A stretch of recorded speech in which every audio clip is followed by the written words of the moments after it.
മുസ്ലിം കുടുംബത്തിൽ ജനിച്ച ഫർഹാന എന്ന പെൺകുട്ടി.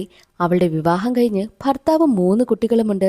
ഫർഹാനയുടെ ഭർത്താവിന്റെ അച്ഛനുമായി ചേർന്ന് ഒരു ഷൂ കട നടത്തുകയാണ്. പക്ഷേ വിചാരിച്ചതുപോലെ കച്ചവടമൊന്നുമില്ല. വീട്ടിലെ കാര്യവും വളരെ ബുദ്ധിമുട്ടാണ്. കാശിന് നല്ല ആവശ്യമുണ്ട്. അങ്ങനെ ഫർഹാനയാണെങ്കിലോ താൻ ജോലിക്ക് പോകട്ടെ എന്നുള്ള ആവശ്യം വീട്ടിൽ അവതരിപ്പിക്കുന്നു. എന്നാൽ തന്റെ കുടുംബത്തിലുള്ള ആരും തന്നെ ജോലിക്ക് പോയി ജീവിക്കേണ്ട അവസ്ഥ വന്നിട്ടില്ല എന്നാണ് അമ്മായിയച്ഛൻ പറയുന്നത്. ഒരു ഘട്ടത്തിൽ അവരുടെ കുഞ്ഞിന് സുഖമില്ലാതാവുകയും ചികിത്സയ്ക്കായിട്ട് ഒരുപാട് കാശ് വേണമെന്നും പറയുന്നു. എന്നാൽ ഒരു ഫ്രണ്ട് വഴി കോൾ സെന്ററിൽ ജോലിയുണ്ടെന്ന് അവൾ അറിയുകയാണ്. ആ സ്ഥലത്തേക്കും ജോലിക്കായി എത്തുന്നു. അപ്പോഴാണ് കൂട്ടുകാരി മറ്റൊരു സെക്ഷനിലാണെന്നും അവിടെ നിന്നും ഒരുപാട് കാശ് കിട്ടുമെന്നറിയുന്നു. ആ ഒരു സെക്ഷനിലേക്ക് ഫർഹാന കയറുകയാണ്. പക്ഷേ കോൾ വന്നതിന് ശേഷമാണ് അറിയുന്നത് അത് ആണുങ്ങളുടെ ആഗ്രഹങ്ങളൊക്കെ തൃപ്തിപ്പെടുത്തുന്നതിന് വേണ്ടിയിട്ടുള്ള കോളാണെന്ന്. വിളിക്കുന്നവരെല്ലാം മോശമായിട്ടാണ് സംസാരിക്കുന്നതെന്നും.